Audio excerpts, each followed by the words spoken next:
সাংবাদিক কই? আজকে তো সাংবাদিকই নাই। সাধারণ জনগণকে খবর দিবেন, আমরা আপনাদের সাথে ওই চাঁদাবাজকে প্রতিহত করবে ইনশাআল্লাহ।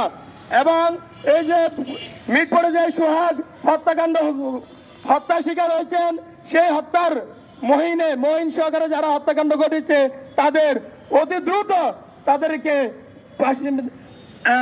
বিচার আওতা আনতে হবে এবং এর কঠিন বিচার হতে হবে।